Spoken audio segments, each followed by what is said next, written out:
ദൈവത്തിൻ്റെ പരിശുദ്ധമായ നാമം വാഴ്ത്തപ്പെടുമാറാകട്ടെ. അനുഗ്രഹിക്കപ്പെട്ട ഈ രാത്രികാലത്തിനായി സ്തോത്രം ചെയ്യുന്നു. പൽക്കാലം മാസയോഗത്തിന് കടന്നു പോകാനിടയായി അനുഗ്രഹിക്കപ്പെട്ട കൂടിവരവ് ദൈവമായ കർത്താവ് പ്രദാനം ചെയ്തു. വീണ്ടും കർത്താവിൻ്റെ വചനത്തിന് ചുറ്റുമായിരിക്കാൻ കർത്താവിടെ കൂട്ടിവരുത്തിനായി സ്തോത്രം ചെയ്യുന്നു. കടന്നു വന്ന എല്ലാവർക്കും വന്ദനം പറയുന്നു. ദൈവം അനുവദിച്ചാൽ അടുത്ത ശനിയാഴ്ച നമ്മുടെ കൺവെൻഷൻ്റെ സമാപനമാണ്. അപ്പോൾ ഓർത്തെല്ലാവരും പ്രാർത്ഥിക്കുക. പല കാര്യങ്ങൾ ഇവിടെ ചെയ്യാനുണ്ട്. ഞാൻ ഇവിടെ ഇരുന്നപ്പോൾ ഓർത്തു, നാളെ ഉച്ചകഴിഞ്ഞ് സമയമുള്ളവർ നമ്മുടെ ഈ ജനലും ഇതുമെല്ലാം ഒന്ന് തുടയ്ക്കണം. കാരണം നമ്മളിവിടെ എല്ലാം ഇത് ചെയ്യുന്നുണ്ടെങ്കിലും കാര്യമില്ല. പുറത്തുനിന്ന് ആളുകൾ വരുമ്പോൾ നമ്മുടെ ആലയവും പരിസരവും ചുറ്റുപാടും ഉള്ളവരെല്ലാം വൃത്തിയായിട്ട് കിടക്കണം. ഇല്ലെങ്കിൽ നമുക്ക് അപമാനമാണ്. സന്മനസ്സും സാഹചര്യവും സമയവും ഉള്ളവർ ആ കാര്യം ചെയ്യണമെന്ന് ഓർപ്പിക്കുന്നു. കർത്താവ് നമ്മെ സഹായിക്കട്ടെ. നമ്മുടെ വീട്ടിലെ കാര്യങ്ങൾ മാത്രം ചെയ്തുകൊണ്ട് നമുക്ക് പ്രതിഫലമൊന്നും ലഭിക്കത്തില്ല. പ്രൈസ് ദി ലോർഡ്, സ്തോത്രം. അതുകൊണ്ട് ആ കാര്യങ്ങൾ ശ്രദ്ധിക്കുക. സ്തോത്രം. തിരുവചനം പറയുന്നു, കർത്താവ് തൻ്റെ നാമത്തെ സ്നേഹിക്കുന്നവർക്ക് അവന് വേണ്ടി ചെയ്യുന്ന കാര്യങ്ങൾ മറന്നു കളയുവാൻ അനീതിയുള്ള ദൈവമല്ല. വിശുദ്ധന്മാരെ ശുശ്രൂഷിക്കുന്നതിനാലും തൻ്റെ നാമത്തോട് കാണിക്കുന്ന സ്നേഹം മറന്നു കളയുവാൻ അവൻ അനീതിയുള്ള ദൈവമല്ല എന്നാണ് തിരുവചനം പറയുന്നത്. ഹല്ലേലൂയ. അപ്പം നമ്മുടെ പ്രവൃത്തിയിൽ അത് വെളിപ്പെട്ട് വരണം. Price the Lord. ഹല്ലേലൂയ. വെളിപ്പാട് പുസ്തകം 18-ാം അധ്യായം 7-ാമത്തെ വാക്യമാണ് ഇന്ന് രാത്രി ചിന്തിക്കുന്നത്. ഈ 18-ാം അധ്യായം മുഴുവനും ബാബേലിനെക്കുറിച്ച് പറയുന്നതായ കാര്യമാണ്. അതിൻ്റെ നാശത്തെക്കുറിച്ച് പറയുന്ന കാര്യമാണ്. കുറച്ച് ദിവസമായി നാം അത് തുടങ്ങിയിട്ട് ചില വാക്യങ്ങൾ അതിനോടുള്ള ബന്ധത്തിൽ ചിന്തിച്ചു പോകുന്നതുകൊണ്ടാണ് താമസിക്കുന്നത്. 18-7 ഒന്ന് വായിക്കാം. അവൾ തന്നെത്താൻ മഹത്വപ്പെടുത്തി, പുളച്ചയിടത്തോളം അവൾക്ക് പീഡയും ദുഃഖവും കൊടുപ്പി. അവൾ തന്നെത്താൻ മഹത്വപ്പെടുത്തി. ബാബേലിൻ്റെ കുറ്റമാണ്. തന്നെത്താൻ എന്ത് ചെയ്തു? മഹത്വപ്പെടുത്തി. അടുത്ത് പറയാണ്, പുളച്ചയിടത്തോളം അവൾക്ക് പീഡയും ദുഃഖവും കൊടുപ്പി. ഹല്ലേലൂയ. അവൾ തന്നെത്താൻ മഹത്വപ്പെടുത്തി പുളച്ചതിനോട്. ഈ വാക്കൊക്കെ അഗ്ലി വേർഡായിട്ട് നമുക്ക് തോന്നും. എന്നുവെച്ചാൽ കൊള്ളുകയില്ലാത്ത വാക്കുകളാണെന്ന് തോന്നും. പക്ഷേ അങ്ങനെയാണ് അത് എഴുതിയിരിക്കുന്നത്. ആ സ്വഭാവം. സോദോമിൻ്റെ പാപം കഴിഞ്ഞ ദിവസം നാം കേട്ടു. തീൻ പൊളപ്പും സ്വൈര്യ വിഹാരം. സോദോമിൻ്റെ പാപം അതാണ്, നിഗളം. സ്തോത്രം. ഹല്ലേലൂയ. ഇപ്പം ബാബിലോണിൻ്റെയും പാപം അത് തന്നെയാണ്. സ്തോത്രം. ബാബിലോണിൻ്റെ പാപം നിമിത്തമാണ്, സ്തോത്രം, അവൾക്ക് ആ ഗതി വരുന്നത്. യെശയ്യാപ്രവാചകൻ്റെ പുസ്തകം 47-ാം അധ്യായം 5 മുതലുള്ള വാക്യങ്ങൾ. യെശയ്യാപ്രവാചകൻ്റെ പുസ്തകം 47-ാം അധ്യായം 5 മുതലുള്ള വാക്യങ്ങൾ നാം വായിക്കുമ്പോൾ, ഇരുട്ടത്ത് പോക, നിന്നെ ഇനി രാജ്യങ്ങളുടെ തമ്പുരാട്ടി എന്ന് വിളിക്കുകയില്ല. ബാബേലിനെ കുറിച്ച് പറയുക, ഇനി നിന്നെ രാജ്യങ്ങളുടെ തമ്പുരാട്ടി എന്ന് വിളിക്കുകയില്ല. ഇനി നിന്നെ രാജ്യങ്ങളുടെ തമ്പുരാട്ടി എന്ന് വിളിക്കുകയില്ല. സ്തോത്രം. അടുത്തത്, ഞാൻ എൻ്റെ ജനത്തോട് ക്രുദ്ധിച്ച് എൻ്റെ അവകാശത്തെ അശുദ്ധമാക്കി അവരെ നിന്റെ കയ്യിൽ ഏൽപ്പിച്ചു തന്നു.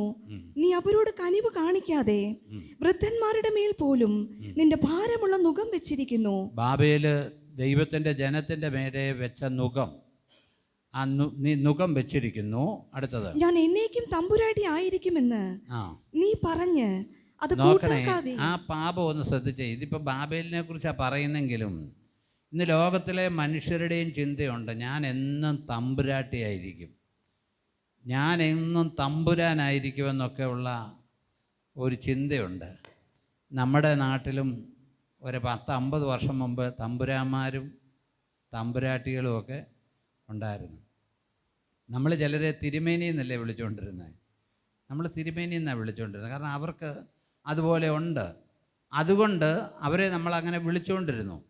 ഇപ്പോൾ അങ്ങനെ തിരുമേനി എന്ന് വിളിക്കുന്ന ചുരുക്കമാണ്. ചിലപ്പോൾ എന്തെങ്കിലും ഒന്ന് പറഞ്ഞെങ്കിലേ ഉള്ളൂ, അത് ചുരുക്കമാണ്. കാരണം ഏത് മനുഷ്യനും തമ്പുരാനാകാൻ ദൈവം അനുവദിക്കത്തില്ല. 50 വർഷം മുമ്പുള്ള തമ്പുരാന്മാർ പലരും ഇപ്പോൾ റേഷൻ കടയിൽ അരിക്ക് ക്യൂ നിൽക്കുന്നതിനെക്കുറിച്ച് എനിക്കറിയാം. പണ്ട് തമ്പുരാന്മാരായിരുന്നു.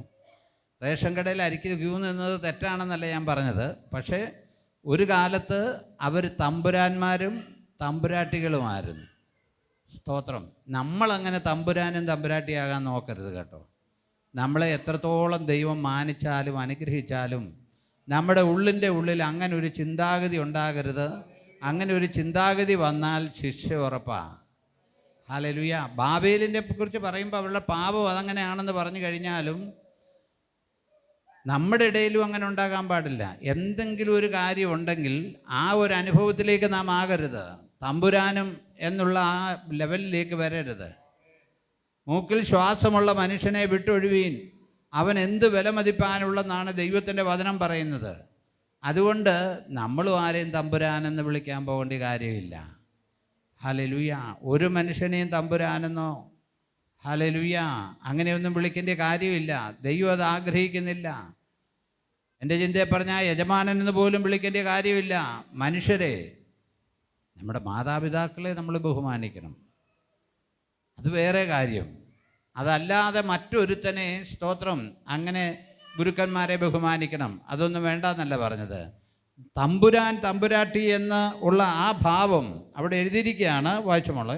ഞാൻ എന്നേക്കും തമ്പുരാട്ടി ആയിരിക്കും എന്ന് നീ പറഞ്ഞ്, ഞാൻ നിത്യം തമ്പുരാട്ടി ആയിരിക്കുമെന്ന് നീ പറഞ്ഞ് അത് കൂട്ടാക്കാതെയും അതിന്റെ അവസാനം ഓർക്കാതെയും ഇരുന്നു. ആകയാൽ ഞാൻ മാത്രം എനിക്ക് തുല്യനായി മറ്റാരുമില്ല, ഞാൻ വിധവയായിരിക്കുകയില്ല, പുത്രനഷ്ടം അറിയുകയുമില്ല എന്ന് ഹൃദയത്തിൽ പറയുന്ന അവരുടെ ചിന്തകളാണ്.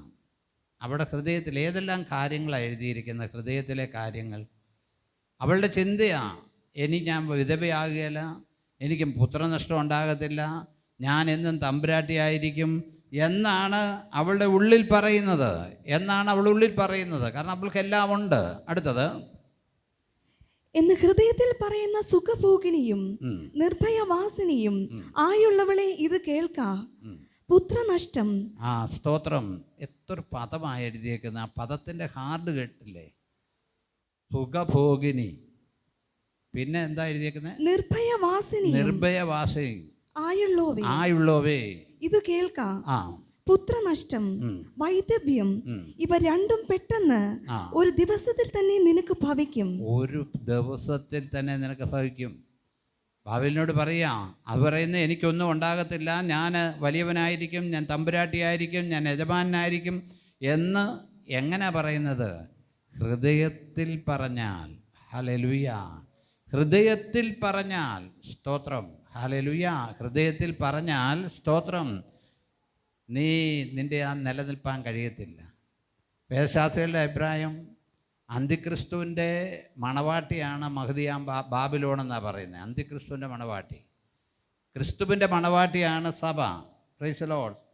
45-ാം സങ്കീർത്തനം 7-ാമത്തെ വാക്യം വായിക്കുമ്പോൾ അവിടെ സഭയെക്കുറിച്ച് പറയുന്നതായ ഒരു കാര്യമാണ്. 45-ാം സങ്കീർത്തനം 7-ാമത്തെ വാക്യം. നീ നീതിയെ ഇഷ്ടപ്പെട്ട് ദുഷ്ടതയെ ദൂഷിക്കുന്നു, അതുകൊണ്ട് ദൈവം നിന്റെ ദൈവം തന്നെ നിന്റെ കൂട്ടുകാരിൽ പരമായി നിന്നെ ആനന്ദ തൈലം കൊണ്ട് അഭിഷേകം ചെയ്തിരിക്കുന്നു. 45-7. Price the Lord. നിന്റെ ദൈവം നിന്നെ ആനന്ദ തൈലം കൊണ്ട് അഭിഷേകം ചെയ്തിരിക്കുന്നു. ആരെയാ? ദൈവത്തിൻ്റെ സഭയെ, കർത്താവിൻ്റെ കാന്തയെ. കർത്താവിൻ്റെ കാന്ത ആരാ? നമ്മൾ ഓരോരുത്തരുമാണ്. നമ്മളീ പറയുമ്പോൾ വേറൊന്നാന്ന് ചിന്തിക്കരുത്, നമ്മൾ ഓരോരുത്തരുമാണ്. നമ്മൾ ഓരോരുത്തരും കഴിഞ്ഞ പ്രാവശ്യവും ഞാൻ ഓർപ്പിച്ചു, യൂദായുടെ ലേഖനത്തിൽ എഴുതിയിട്ടുണ്ട്, ഹാനോക്ക് മുതൽ ഏഴാമനായ ഹാനോക്ക് മുതലുള്ള സകല വിശുദ്ധന്മാർ 1000 വിശുദ്ധന്മാരോടുകൂടി കർത്താവ് ഭൂമിയിലേക്ക് എന്തു ചെയ്യും? വരും.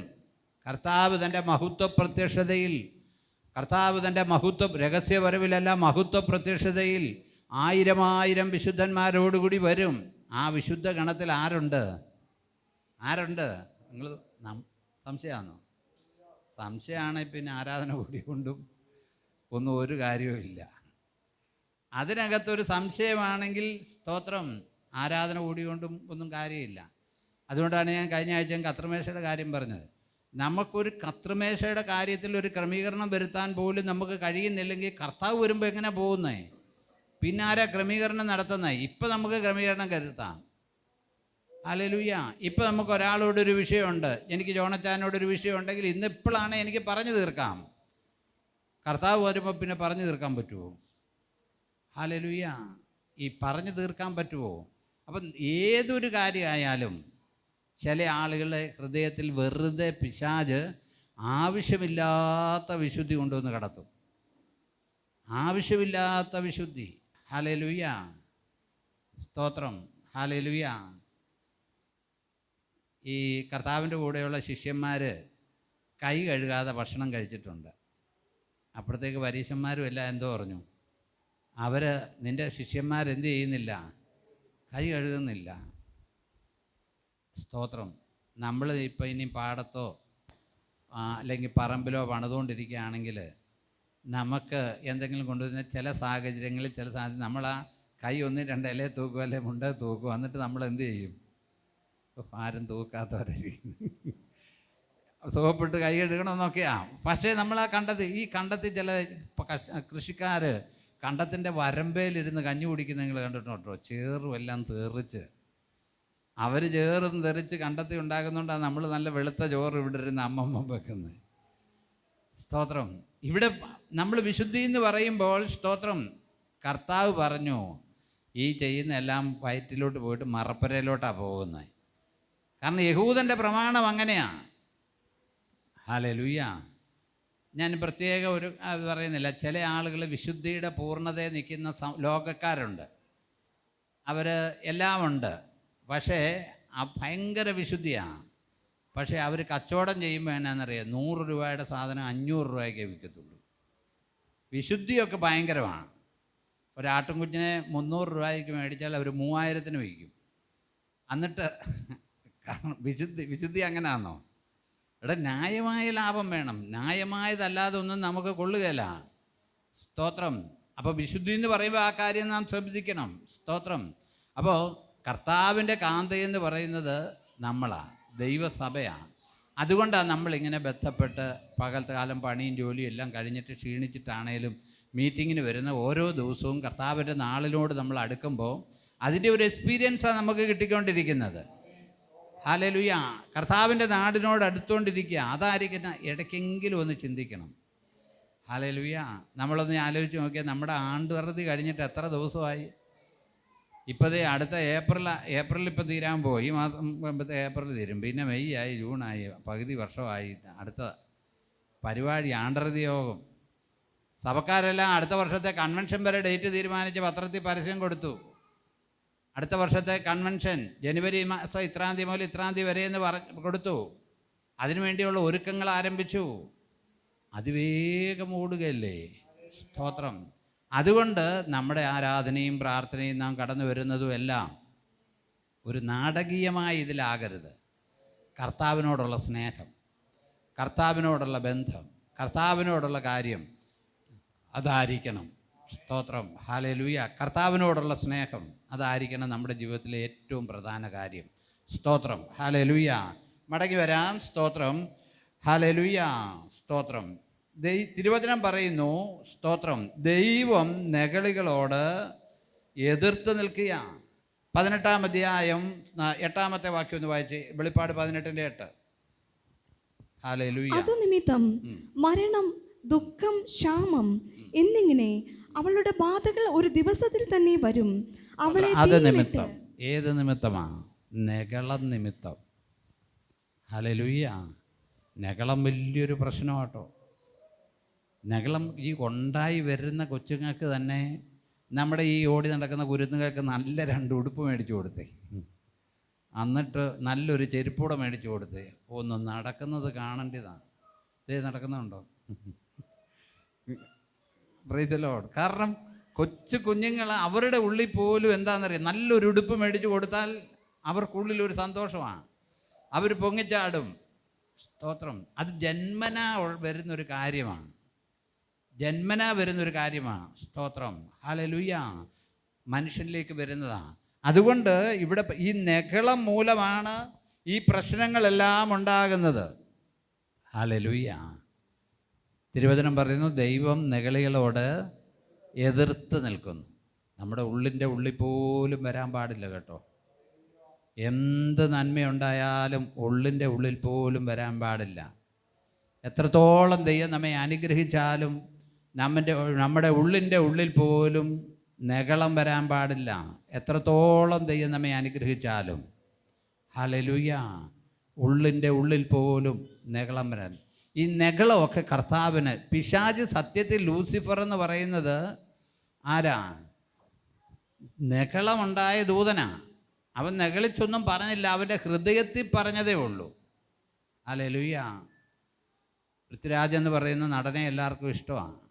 പക്ഷെ പൃഥ്വിരാജ് ആദ്യം ഇറക്കിയ ലൂസിഫർ. അപ്പം ലൂസിഫർ എന്ന് പറയുന്നത്, ഞാൻ കഴിഞ്ഞ ദിവസം ആളുകൾ എന്നോട് പറഞ്ഞു, ഞാൻ ശ്രദ്ധിച്ചിട്ടില്ല, പറഞ്ഞപ്പോഴാണ് മനസ്സിലായി. ഇപ്പം എന്തോ ഉണ്ടാക്കി, എമ്പുരാൻ. എമ്പുരാനും ഇതിൻ്റെ വേറെ ഒരു വകുപ്പാണ്. ദൈവമക്കൾക്ക് അല്ലെങ്കിൽ ക്രിസ്ത്യൻസിന് എതിരായി പറയുന്ന ചില കാര്യങ്ങളാണ്. പിന്നെ രാഷ്ട്രീയപരമായ കാര്യങ്ങളുണ്ട്. സ്തോത്രം. ഓരോ മനുഷ്യനിലേക്ക് എത്ര 100 കോടി എങ്ങാണ്ട് കഴിഞ്ഞെന്നാണ് പറഞ്ഞത് എൻ്റെ കളക്ഷൻ, എൻ്റെ ബുക്കിംഗ്. എനിക്കിതിനെക്കുറിച്ച് കൂടുതൽ അറിയാം. ബുക്കിംഗ് വായിക്കുന്ന പത്രത്തിൽ വരുന്ന ഏതാ ദൈവമക്കളെ. അപ്പം അത്രയും ആളുകളിലേക്ക് ദൈവവിദ്വേഷം എന്ത് ചെയ്യുക, കുത്തിവെക്കാൻ അവനിടയായി. ദൈവവിദ്വേഷം. ഹല്ലേലൂയ. അപ്പോൾ ഈ കുരുന്നുകളുടെ ഇടയിലോട്ടെല്ലാം ഇതെന്ത് ചെയ്യും? ഈ കുരുന്നുകളുടെ ഇടയിലോട്ടെല്ലാം ചെല്ലുക. ഹല്ലേലൂയ. കുരുന്നുകളുടെ ഇടയിലോട്ട് ഇത് ചെല്ലുക. ഹല്ലേലൂയ. ഞാൻ ഇന്ന് മാസയോഗത്തിൽ പ്രസംഗിച്ചായിരുന്നു. ഇന്നത്തെ പത്രത്തിൽ ഒരു കൊച്ച് ഇത് ബന്ധപ്പെട്ട് പ്രശ്നമുണ്ടായി. ആരാണ്ട് അവളെ പ്രണയിച്ചു, അല്ലെ അവൾ പ്രണയിച്ചു. അമ്മ വഴക്കുണ്ടാക്കി, ചെയ്യരുതെന്ന് പറഞ്ഞു. അവൾ പിന്മാറി കാണത്തില്ല. അമ്മ 5 ലിറ്റർ പെട്രോൾ എടുത്തിട്ട് തലയിൽ കൂടെ ഒഴിച്ച് അമ്മ തീ കൊടുത്തു. അമ്മയെ രക്ഷിക്കാൻ വേണ്ടി അപ്പൻ എന്ത് ചെയ്തു? ചെന്നു. അപ്പൻ തീ പിടിച്ചു. അപ്പനെ രക്ഷിക്കാൻ മോള് ചെന്നു. ഒരു വീട്ടിൽ 3 ശവം, 3 ചത്തു. എന്തുവാ? പ്രണയം. ഹല്ലേലൂയ. എന്തെല്ലാം പ്രശ്നമാണ്. നമ്മുടെ പുത്തൻകുരിശ് പോലീസ് സ്റ്റേഷനിൽ ഇന്നലെ ഒരു കേസ്, ഈ കുറേ നാൾ മുമ്പ് ഒരു കേസ്, ഇന്നലെ അങ്ങാണ്ട് അതിൻ്റെ വിധി ഉണ്ടായ ജാമ്യം കിട്ടിയത്. 93 99 വയസ്സുള്ള ഒരു വല്യപ്പന് അന്യസ്ത്രീകളോട് പ്രണയമാണെന്നും പറഞ്ഞുകൊണ്ട് 88 വയസ്സുള്ള അമ്മച്ചി കേസ് കൊടുത്തു. 88 വയസ്സുള്ള അമ്മച്ചി. അപ്പം അത്ര ആരും വായിച്ചില്ലേ? 93 വയസ്സുള്ള അപ്പച്ചൻ. കണ്ടോ, 93 വയസ്സുള്ള അപ്പച്ചൻ. എവിടാ കേസെന്നറിയാവോ? പുത്തൻകുരിശ് പോലീസ് സ്റ്റേഷനിൽ. നമ്മുടെ അടുക്കൽ വെള്ളരിക്ക പട്ടണത്തിലല്ല. ഓ, അമ്മച്ചി ഒരു പുലിയാട്ടോ. 88 വയസ്സുള്ള അമ്മച്ചി 93 വയസ്സുള്ള അപ്പച്ചനെക്കുറിച്ച്. എന്നിട്ട് 2 പേരെയും പോലീസ് എല്ലാം ആശ്വസിപ്പിച്ചു വിട്ടു. ഇനി അങ്ങനെയൊന്നും പാടില്ല. ഹല്ലേലൂയ. എന്തെല്ലാം നടക്കുന്നേ. 19 വയസ്സുള്ളൊരു കൊച്ചൻ 6 വയസ്സുള്ള ആൺകൊച്ചിനെ സോദോമ്യ പാപം, പ്രകൃതി വിരുദ്ധമായിട്ടുള്ള കാര്യത്തിന് വേണ്ടി നിർബന്ധിച്ചു. അവൻ സമ്മതിച്ചില്ല. കൊച്ചിന് എന്നാന്നറിയാവുന്നത്? കൊച്ചിനെ അവൻ വെള്ളത്തിൽ 3 പ്രാവശ്യം പിടിച്ച് വെള്ളത്തിൽ മുക്കി കൊന്നു. വയസ്സ് 19, +2 കഴിഞ്ഞ കൊച്ചൻ 6 വയസ്സുള്ള കൊച്ചിനെ സോദോമ്യ പാപം മുക്കിക്കൊന്നു. പിന്നെ ദൈവം എങ്ങനെ ന്യായം വിധിക്കാതിരിക്കും? ദേശത്തോട് എങ്ങനെ ദൈവം ന്യായം വിധി നടത്താതിരിക്കും? സോദോമ്യ പാപം, സോദോമ്യമേൽ ദൈവത്തിൻ്റെ തീ ഉണ്ടാകാൻ കാരണമെന്നാ? അവരും തീൻപിളപ്പായിരുന്നു. ഹല്ലേലൂയ. തീൻപിളപ്പ്. അവർക്ക് സോദോമിലുള്ളവർക്ക് സുന്ദരന്മാരായ ആണുങ്ങളെ കാണാൻ പാടില്ല. അവർക്ക് രോമാഞ്ചം ഉണ്ടാകുക.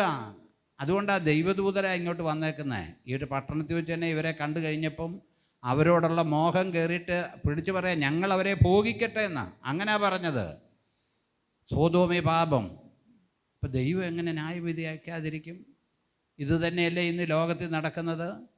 ഹല്ലേലൂയ. ഇത് തന്നെയാണ് ബാബേലിൻ്റെ പാപം. പാപം എവിടെ വന്നാലും ശിക്ഷയുണ്ട്. സ്തോത്രം. അപ്പം നമ്മൾ ഭയത്തോടെ ആയിരിക്കണം. പാപം എവിടെ വന്നാലും ശിക്ഷയുണ്ട്. ഹല്ലേലൂയ. നിഗളം. യെശയ്യാപ്രവാചകന്റെ പുസ്തകം 3-ാം അധ്യായം 16 മുതലുള്ള വാക്യങ്ങൾ വായിക്കുമ്പം നമ്മുടെ യഹൂദാപുത്രിമാരുടെ നഗളത്തെക്കുറിച്ച് പറയുന്നൊരു ഭാഗമുണ്ട്. യെശയ്യാപ്രവാചകന്റെ പുസ്തകം 3-ാം അധ്യായം അതിൻ്റെ 16 മുതലുള്ള വാക്യങ്ങൾ. യഹോവ പിന്നെയും അരുളി ചെയ്തത് എന്തെന്നാൽ, സിയോൻ പുത്രിമാർ നിഗളിച്ച്. സിയോൻ പുത്രിമാർ. ഹല്ലേലൂയ. നമ്മൾ വളരെ ശ്രദ്ധിക്കണേ. സിയോൻ പുത്രിമാർ ഇപ്പം എങ്ങനെയാ? നെഗളിച്ച്. എന്നുവെച്ചാൽ ആ പുസ്തകത്തിൽ എഴുതിയെന്ന് പറഞ്ഞാൽ ദൈവമക്കളാ അവർ, ഇസ്രായേൽ മരം. അവർ നെകളിച്ച് പിന്നെ കഴുത്ത് നീട്ടി. പണ്ടൊരിക്കൽ ഞാൻ പറഞ്ഞത് ഈ കഴുത്ത് നീട്ടിൻ്റെ ഒരു ഉദാഹരണം. ഒരാൾ പറഞ്ഞു കഴുത്ത് നീട്ടുക എന്ന് പറഞ്ഞാൽ ഉടുപ്പിൻ്റെ കഴുത്തിൻ്റെ അവിടെ താഴോട്ട് ഇറങ്ങുമ്പോഴാണ് കഴുത്ത് നീളുന്നത്. എന്ന് വെച്ചാൽ കൂടുതൽ കഴുത്ത് തോന്നിക്കും. ഇന്ന് ബ്യൂട്ടി പാർലറും അവിടെ ഇവിടെ എല്ലാം പോയി ആളുകൾ പെണ്ണുങ്ങളുടെയൊക്കെ ഡ്രസ്സ് കണ്ടിട്ടുണ്ട്. ചിലപ്പോൾ നമുക്ക് ചിരി വരും. ഈ പിള്ളേരുടെ ഉടുപ്പും അവരുടെ ഇടപെടലും എല്ലാമായിട്ട് പോകുമ്പം ഇവിടെ ദൈവം തമ്പുരാനത് കാണുക. ഇതാരാ? ലോകക്കാരല്ല, സിയോൻ പുത്രിമാർ. ഇപ്പം നമ്മുടെ ആളുകളുടെ ഇടയിലും സിയോൻ പുത്രിമാരുടെ ഒക്കെ ഡ്രസ്സും കാര്യമൊക്കെ നമ്മളൊന്ന് ശ്രദ്ധിക്കണം. ഹല്ലേലൂയ. എത്ര പ്രാവശ്യം ബ്യൂട്ടി പാർലറിൽ പോയാലും തൃപ്തി വരാത്തവരുണ്ട്, സിയോൻ പുത്രിമാർ. ഹല്ലേലൂയ. ഞാൻ കഴിഞ്ഞിടെ പ്രസംഗിച്ചായിരുന്നു, ഇപ്പം കല്യാണത്തിന് മാത്രമല്ല ബ്യൂട്ടി പാർലറിൽ പോകുന്നത്, ശവോടക്കനും പോകും. ബ്യൂട്ടി പാർലർ എനിക്കറിയാം, ഞാൻ അറിഞ്ഞിട്ടുണ്ട്. ശവോടക്കനും ബ്യൂട്ടി പാർലറിൽ പോകും. ശവത്തിൻ്റെ അഴുക്ക് ഇരിക്കുന്ന അമ്മാമ്മയും പിള്ളേരും വരെ ബ്യൂട്ടി പാർലറിൽ പോകുന്നവരെ കുറിച്ച് ഞാൻ കേട്ടിട്ടുണ്ട്. ഭർത്താവ് അല്ലെങ്കിൽ അതുപോലെ ഏറ്റവും അടുത്ത ആൾ മരിക്കുമ്പോൾ ശവത്തിൻ്റെ അടുക്ക ഇരിക്കുമ്പോൾ പിറ്റേ ദിവസമാണ് ഫ്യൂണറെങ്കിൽ തലേ ദിവസം രാത്രിയിൽ ബ്യൂട്ടി പാർലറിൽ പോയിട്ടാണ് ഈ ശവത്തിൻ്റെ അടുക്കലിരിക്കുന്നത്. പാസ്റ്റർ ഇതെങ്ങനെ ഞാൻ മനസ്സിലാക്കിയിട്ട് പറയുന്നത് കാരണം പിറ്റേ ദിവസം വീഡിയോ എല്ലാം പിടിക്കുന്നതാണ്. അപ്പോൾ അതിനകത്ത് തമാശല്ല ചോദിച്ചാൽ എനിക്ക് അറിയാവുന്നതുകൊണ്ട് പറഞ്ഞതാണ്. ഹല്ലേലൂയ. ഞാൻ ചിലയിടത്തൊക്കെ പോയിട്ടുണ്ട്, ഞാനും അത് ചെയ്യും. അപ്പം ഇങ്ങനെയുള്ളവരുടെ വീഡിയോ ഞാൻ ശവമടക്കം ഇപ്പോൾ ശ്രദ്ധിക്കാറുമുണ്ട്. ഞാനൊന്ന് ശ്രദ്ധിക്കും. കാരണം അതുപോലത്തെ ഡ്രസ്സൊക്കെ ഇട്ട്, ഹല്ലേലൂയ, സിയോൻ പുത്രിമാർ. ഹല്ലേലൂയ. കാരണം ജഡത്തിൻ്റെ ചിന്തയാ സിയോൻ പുത്രിമാർ. ഇല്ലേ, ഞാൻ പറഞ്ഞ കാര്യങ്ങൾ വേറെ എവിടെയെങ്കിലും കാണുമ്പോൾ നിങ്ങൾ പാസ്റ്റർ ഇങ്ങനെ ഒന്ന് പറഞ്ഞായിരുന്നല്ലോ എന്നൊന്ന് ശ്രദ്ധിക്കണം. ഹല്ലേലൂയ. പാസ്റ്റർ ഇങ്ങനെ പറഞ്ഞായിരുന്നല്ലോ എന്നൊന്ന് ചിന്തിക്കണം. ഹല്ലേലൂയ. കാരണം ഇപ്പോഴത്തെ പിള്ളേർ പറയും അത് അങ്ങനെ പിന്നെ വേണ്ടേ പാസ്റ്ററെ, ബോഡിയുടെ ഒക്കെ ഇടയ്ക്ക് ഇരിക്കുമ്പോൾ നന്നായിട്ടിരിക്കണം, നല്ല ഡ്രസ്സൊക്കെ ഇട്ടേ ഇരിക്കാവുള്ളൂ, അതിനകത്തൊന്നും തെറ്റില്ല. ഞാൻ പറഞ്ഞ എന്നാന്ന് ചോദിച്ചാൽ ഇവിടെ പറയുക, സിയോൻ പുത്രിമാർ എടുത്തെഴുതിയേക്കുക, നെകളിച്ച് കഴുത്ത് നീട്ടി ഏറ് കണ്ണിട്ടും കൊണ്ട്. Price the Lord. ഇപ്പോൾ ഒക്കെ ഇത് പരസ്യമായിട്ടാണ് ഏറുകണ്ണിടുന്നത്. ഹല്ലേലൂയ. ഏറുകണ്ണിട്ടുകൊണ്ട് സഞ്ചരിക്കുകയും. ഇതാര് പറഞ്ഞതാ? യെശയ്യാവിൽ കൂടി ദൈവം തമ്പുരാൻ പറഞ്ഞതാ. ആര് പറഞ്ഞതാ? ദൈവം തമ്പുരാൻ്റെ ദൈവത്തിൻ്റെ ആത്മാവ് എഴുതിച്ചതല്ലേ. അപ്പോൾ ഏറുകണ്ണിട്ടാലും ആർക്കറിയാം? ഇതിനെല്ലാം ശിക്ഷാവിധി ഇല്ലേ? ഇതിനൊക്കെ ഒരു മാനസാന്തരം ഇല്ലെങ്കിൽ ഇതിന്മേലെല്ലാം പാപം എവിടെയുണ്ടോ അവിടെയെല്ലാം സ്തോത്രം ശിക്ഷാവിധിയുണ്ട്. ദൈവമക്കളായിരിക്കുന്നവർ ദൈവമക്കളുടെ സ്റ്റാൻഡേർഡിൽ നടക്കണം. ദൈവമക്കളായിരിക്കുന്ന ദൈവമക്കൾ അവരുടെ ഡ്രസ്സും മുടിവെട്ടും എല്ലാം എന്തായിരിക്കണം? യോഗ്യമായിട്ട് നന്നായിട്ട് നമ്മൾ നടക്കണം കേട്ടോ, വേണ്ടെന്നല്ല ഞാൻ പറഞ്ഞത്. എന്നാൽ അതിന് വിരുദ്ധമായിട്ടുള്ള ഇത് സ്തോത്രം, സിയോൻ പുത്രിമാർ നെകളിച്ച് എറുകണ്ണിട്ടുകൊണ്ട് തത്തി നടക്കുകയും. തത്തി നടക്കുകയാണ്. സ്തോത്രം. ഹല്ലേലൂയ. ഹല്ലേലൂയ. തത്തി നടക്കുക. ഹല്ലേലൂയ. സിയോൻ പുത്രിമാരുടെ ചെരുപ്പുകൾ നമ്മൾ കണ്ടിട്ടില്ലേ? അവരുടെ നടപ്പം കണ്ടു കഴിഞ്ഞാൽ പോലും നമുക്ക് പേടിയാകും. ഒക്കം കുറഞ്ഞൊരു ഇച്ചിരി ഹീലെന്ന് വെച്ചാൽ കുഴപ്പമില്ല. അല്ല, ഇവർ തത്തി നടക്കുക. ഹല്ലേലൂയ. ഇതെല്ലാം പരിശുദ്ധാത്മാവ് ഹൃദ്യമായി കണ്ടതുകൊണ്ടല്ലേ വേദപുസ്തകത്തിൽ. ഇത് എത്ര കോടി ബൈബിളിനകത്ത് എഴുതിയിട്ടുണ്ട്, ഏതെല്ലാം ഭാഷയിൽ എഴുതിയിട്ടുണ്ട്. നമ്മൾ ചിന്തിക്കണം. നമ്മളിപ്പോൾ വായിച്ചപ്പോൾ നമ്മുടെ ആ ഒരു ഇത് നമ്മൾ നോക്കിയുള്ളൂ. ഈ ബൈബിളിൽ ഇത് ട്രാൻസ്ലേറ്റ് ചെയ്തപ്പോൾ ഏതെല്ലാം ഭാഷയിലാണ്, എത്ര കോടാനുകൂടി വേദപുസ്തകമുണ്ട്, ബൈബിളുണ്ട്. അനേക ഭാഷകളിൽ ബൈബിളുണ്ട്. ആ ഭാഷയിലുള്ള ബൈബിളിലെല്ലാം ഇതെഴുതിയിട്ടുണ്ട്. പരിശുദ്ധാത്മാവ് അതിൽ എഴുതിയിട്ടുണ്ട്. അവർ തത്തി നടക്കുകയും വായിക്കുകയും കാൽ കൊണ്ട് ചിലമ്പൊലി കേൾപ്പിക്കുകയും ചെയ്യുന്നു. കാൽ കൊണ്ട് ചിലമ്പൊലി കേൾപ്പിക്കുന്നു. ഹല്ലേലൂയ. നമ്മുടെ ആളുകൾ പിന്നെ അതെല്ലാം ഉപേക്ഷിച്ചു, അതുകൊണ്ട് കുഴപ്പമില്ല. ഹല്ലേലൂയ. നമ്മുടെ ആളുകൾ നമ്മളെ ഇടയിൽ ഓരോരുത്തരുടെ ഇഷ്ടമാണ്. കൊച്ചു കുഞ്ഞുങ്ങളുണ്ടായാൽ തന്നെ കൊലുസ് മേടിച്ചു കൊടുക്കുന്നവരുണ്ട്. സ്തോത്രം. കാൽ കൊണ്ട് ചിലമ്പൊലി കേൾപ്പിക്കുന്നു. അടുത്തത്, ഇത് നിമിത്തം നിമിത്തം യഹോവ സിയോൻ പുത്രിമാരുടെ നെറുകയ്ക്ക് ചൊറി പിടിപ്പിക്കും. Price the Lord. ഇത് നിമിത്തം ഇനി ഒത്തിരി അവിടെ എഴുതാനുണ്ട്, ഹല്ലേലൂയ, വായിക്കാനുണ്ട്. ഇത് നിമിത്തം സിയോൻ പുത്രിമാരുടെ നെറുകയ്ക്ക് ചൊറി പിടിപ്പിക്കുമെന്ന്. ഹല്ലേലൂയ. അപ്പം നമ്മൾ ചിന്തിക്കണം, ഒരു കാര്യം ഉണ്ടാകുമ്പോൾ അതിൻ്റെ പിമ്പിൽ ഒരു കാരണമുണ്ട്. അപ്പോൾ ആശുപത്രിയിലേക്കല്ല നമ്മൾ ഓടേണ്ടത്, നമ്മൾ ക്രമീകരിക്കേണ്ട കാര്യം എന്തെന്നുള്ളത് നമ്മളൊന്ന് ചിന്തിക്കണം. എനിക്ക് ആശുപത്രി പോകുന്നതിനൊന്നും ഞാൻ എതിരല്ല, പക്ഷേ എല്ലാം ഞാൻ ഇന്നാളിൽ ഓർപ്പിച്ചായിരുന്നു, എന്ത് കാര്യം ഉണ്ടെങ്കിലും ആശുപത്രി ആശുപത്രി ആശുപത്രി ആശുപത്രി എന്ന് പറഞ്ഞ് ചിന്തിച്ചുകൊണ്ട് നടക്കരുത്. ഏത് മരുന്ന് കഴിച്ചാലും കുറച്ച് ദിവസം കഴിഞ്ഞേ രോഗം എന്ത് ചെയ്യുള്ളൂ, മാറത്തുള്ളൂ. ഹല്ലേലൂയ. പണ്ട് നമുക്കൊക്കെ പനി വരുമായിരുന്നു, ഇപ്പോഴാണ് നമ്മൾ നോക്കി 102 ഉണ്ട് 103 ഉണ്ടെന്നൊക്കെ പറയുന്നത്.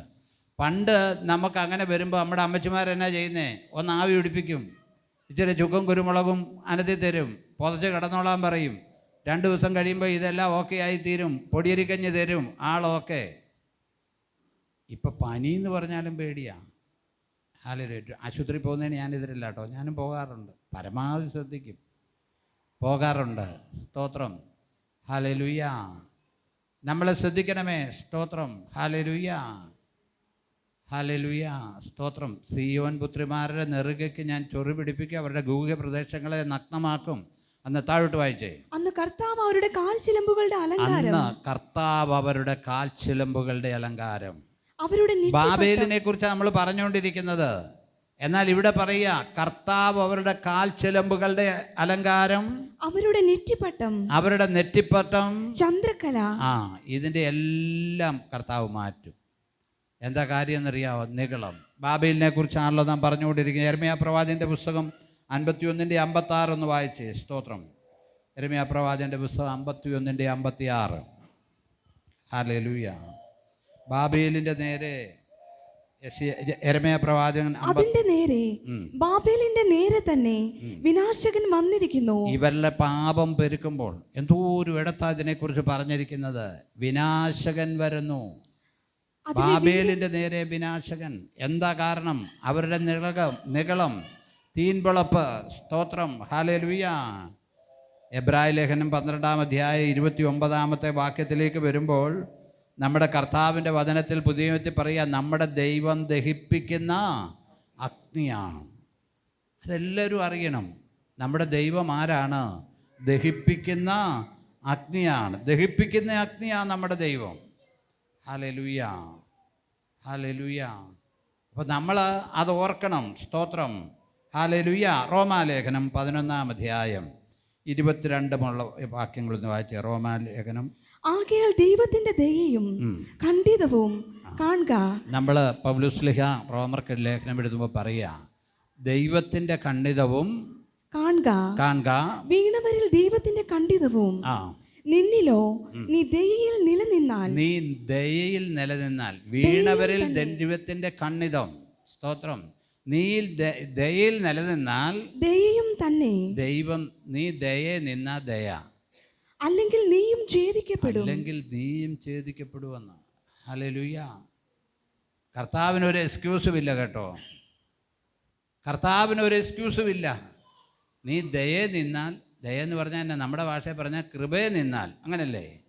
നമ്മൾ കൃപയെ നിന്നാൽ അവന് നമ്മളോട് കൃപയുണ്ടാകും. നമ്മൾ കൃപയെ നിന്നാൽ അവന് നമ്മളോട് കൃപയുണ്ടാകും. നമ്മൾ കൃപയിലല്ലെങ്കിൽ, സ്തോത്രം, ഹല്ലേലൂയ, നമ്മൾക്ക് കൃപയിലല്ലെങ്കിൽ, സ്തോത്രം, നിലനിൽപ്പാൻ കഴിയത്തില്ല. ഹല്ലേലൂയ. വെളിപ്പാടിലേക്ക് മടങ്ങി വന്നേ. 18-ാം അധ്യായം 9-ാമത്തെ വാക്യം. അവളോടുകൂടെ വേശ്യാസംഗം ചെയ്ത് പുളച്ചിരിക്കുന്ന ഭൂരാജാക്കന്മാർ അവളുടെ പീഡനിമിത്തം ഭയപ്പെട്ട് ദൂരത്ത് നിന്നുകൊണ്ട് അവളുടെ ദഹനത്തിന്റെ പുക കാണുമ്പോൾ, അവരുടെ നാശം ദൂരത്ത് നിന്ന്, അവളോട് ബിസിനസ് ചെയ്തവർ, അവളുമായിട്ട് ബിസിനസ് ചെയ്ത ആളുകൾ എല്ലാം ദൂരത്ത് നിന്ന്, വായിച്ചോ, അവളുടെ ദഹനത്തിന്റെ പുക കാണുമ്പോൾ അവളെ ചൊല്ലി കരഞ്ഞും മാറത്തടിച്ചും കൊണ്ട്, അയ്യോ അയ്യോ മഹാനഗരമായ ബാബിലോനെ, ബലമേറിയ പട്ടണമേ, 1 മണിക്കൂർ കൊണ്ട് നിന്റെ ന്യായവിധി വന്നല്ലോ എന്ന് പറയും. 1 മണിക്കൂർ കൊണ്ട് നിന്റെ ന്യായവിധി വന്നല്ലോ എന്ന് പറയും. ഹല്ലേലൂയ. എത്ര ഭയങ്കരമാണ്.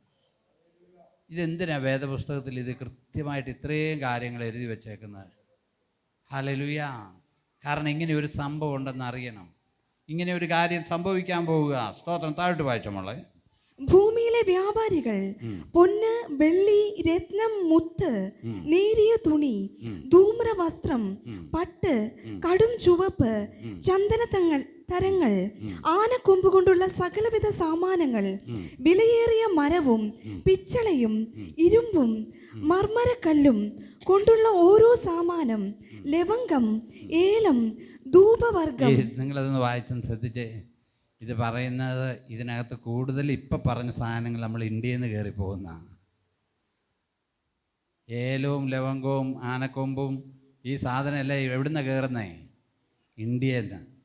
അപ്പോൾ ഇപ്പം നിങ്ങൾക്ക് ഇപ്പം മനസ്സിലാകല്ല, ഇപ്പോൾ ഒരു വ്യാപാര യുദ്ധം നടക്കുക അമേരിക്കയും യൂറോപ്പും ചൈനയും ഒക്കെ ആയിട്ട്.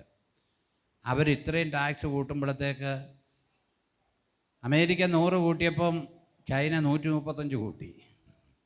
ഇപ്പം വ്യാപാരം ഡോളറിൻ്റെ ഒക്കെ വില കുറഞ്ഞു. വ്യാപാര യുദ്ധമാണ് നടക്കുന്നത്. ഇതാണ് ഇനി നടക്കാൻ പോകുന്നത്. അപ്പോൾ ഇന്ത്യയുടെ സാധനവും ഇതിനകത്തുണ്ട്. അപ്പം ബാബിലോണിൻ്റെ വീഴ്ച കാണുമ്പോൾ ആര് കരയും? നമ്മുടെ മോദിജി ഉണ്ടെങ്കിൽ മോദിജിയും കരയും. കാരണം കച്ചവട സാധനങ്ങളൊന്നും ഇനി എന്ത് ചെയ്യാൻ പറ്റുകയില്ല, ചിലവാകത്തില്ല. നമ്മുടെ ചെമ്മീന് അമേരിക്കയിൽ ഏറ്റവും പ്രിയപ്പെട്ടതായിരുന്നു. എന്തോ ഇത് പറഞ്ഞ് അവരത് തടഞ്ഞു. നമ്മുടെ എത്തോരും ചെമ്മീൻ കമ്പനി പൂട്ടിപ്പോയിട്ടുണ്ടെന്നറിയാമോ? എൻ്റെ ചെറുപ്പത്തിൽ ഒത്തിരി ചെമ്മീൻ കമ്പനികൾ എനിക്ക് പരിചയം ഉണ്ടായിരുന്നു. ഇപ്പോൾ ആ കമ്പനികളൊന്നും ഇല്ല. കാരണം എക്സ്പോർട്ടിങ് ഇല്ല.